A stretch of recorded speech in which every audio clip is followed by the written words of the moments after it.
Cordial saludo, mi nombre es Natalia Andrea Jiménez, soy estudiante de Tecnología en Radiología e Imágenes Diagnósticas. Mis compañeros de grupo son Yerlin Fernanda Lozano, Jonathan Giraldo y Yuli Milena Díaz. Tenemos como introducción en este trabajo la investigación, el desarrollo y evolución de cada una de las tecnologías y sus especialidades. El objetivo principal, poder reconocer una imagen, poder diagnosticar un paciente, mirar sus escalas de grises, identificar diferentes patologías, no solamente en tomografía rayos X, sino también en resonancia magnética. Les vamos a presentar el siguiente caso clínico, que a continuación se relacionarán diferentes imágenes de resonancia magnética ponderadas en diferentes secuencias.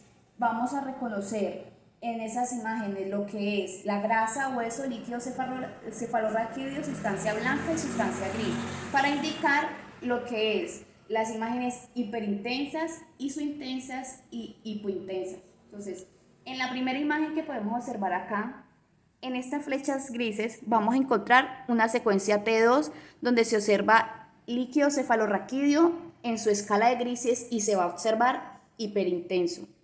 En la segunda imagen, donde vemos estas flechitas, la secuencia Fly, donde se observa el líquido cefalorraquídeo en una escala de hipointenso, pues en esta imagen se está recuperando la inversión que neutraliza los fluidos. Y en la última imagen, en esta parte de acá, es una secuencia T1, donde observamos la médula ósea y cortical en una escala de grises isointensa. Esto es todo, muchas gracias, compañero Jonathan, puedes continuar con la exposición.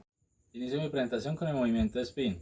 Es un movimiento determinado que gira sobre su propio eje, así como la Tierra gira en torno a su propio eje.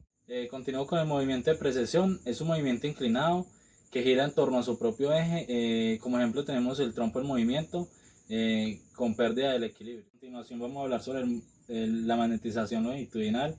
Es un conductor en forma de espiral por la cual circula la corriente eléctrica, de esta manera formando la magnetización longitudinal. Y en la magnetización transversa, la pieza genera el corte en la línea de fuerza. A continuación, continuamos con los pulsos de 90 y 180 grados, los cuales inclinan el vector de magnetización, dado que primero se da el pulso de 90 grados y luego se da el pulso de 180 grados.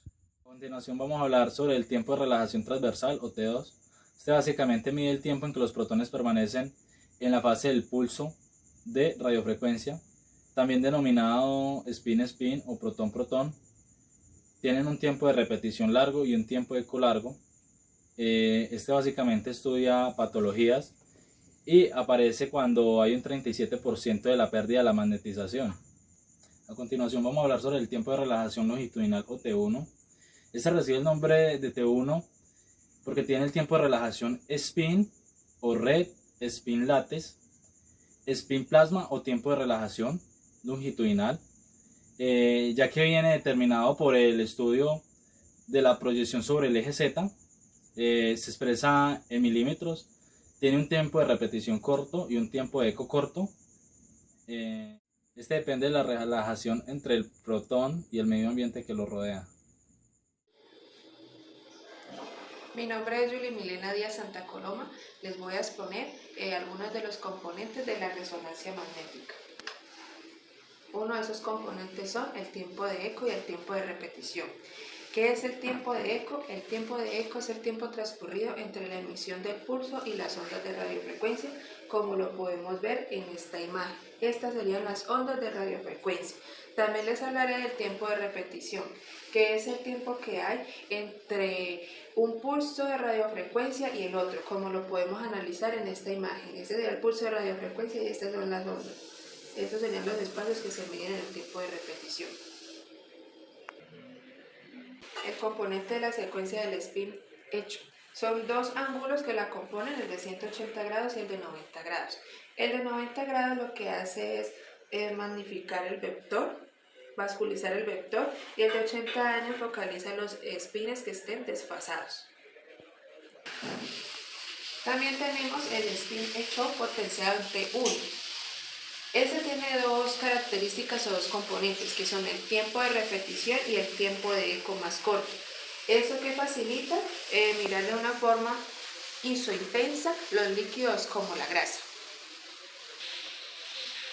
También tenemos el componente del spin hecho potenciado en T2.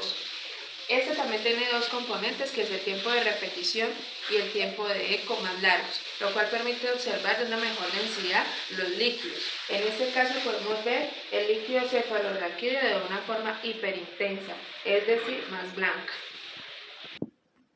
También tenemos el componente de spin hecho en densidad de protones, que es una combinación de tiempo largo y eco corto, en el componente de la magnetización de los tejidos. También hablamos de los componentes de inversión y de recuperación, que son una variante del spin hecho donde se anula la señal de algún tejido. A continuación queda con ustedes la compañera Yerlin Fernanda, quien continuará con la sustentación. Buenas tardes, mi nombre es Yerlin Fernanda Lozano. A continuación les voy a hablar sobre componentes que conforman la secuencia de STIR. Es una secuencia de inversión de recuperación donde el tiempo de inversión es corto, entonces se cancela la señal del tejido graso. Este se utiliza cuando se desea evaluar órbita, como vemos en la imagen. Aquí vemos el graso, la parte grasa que se anula para poder observar la parte de la órbita. Continuando, ¿con qué componentes conforman la secuencia de FLIRE? Se tiene una imagen cuya información predominante es pobre sobre T2. Lo que vemos aquí de los tejidos proporciona una imagen similar a la onda potenciada en densidad de protones con líquido cefalorraquídeo oscuro, pero esta es de pobre contraste entre la sustancia blanca y gris, como vemos aquí en la imagen. Continuando con ¿qué componentes conforman la secuencia gradiente de eco? Se diferencia las señales en lugar de utilizar un pulso de 90 grados, utiliza un ángulo de basculamiento de menos de 90 grados. Y en lugar de 180 grados se emplea un gradiente bipolar que consta de dos gradientes de igual magnitud, pero son de signos opuestos, como podemos observar aquí. La diferencia, ¿listo? Secuencia de gradiente de eco. ¿Cuál es la función de los medios de contraste en resonancia magnética? Más utilizado en resonancia es el medio de contraste gadolínio. Esas sustancias permiten alterar un campo magnético locales y acortando o acelerando los tiempos de relajación. Como vemos, aquí está la presentación del medio de contraste gadolínio. ¿De qué manera está hecha la jaula Faraday y cuál es su principal función? Es una caja que está hecha de material, que es como una caja de material de conductividad eléctrico, el cual está por lo regular de aluminio de cobre, montada en una estructura de madera, apoyada en una estructura de cemento de yeso. La función principal que esta tiene es una caja blindada, que lo que hace es blindada contra las ondas electromagnéticas. Como podemos observar la imagen, aquí están las cajas y estas tienen la función de proteger. Continuamos con qué es una antena de resonancia magnética y qué tipo de antena existen.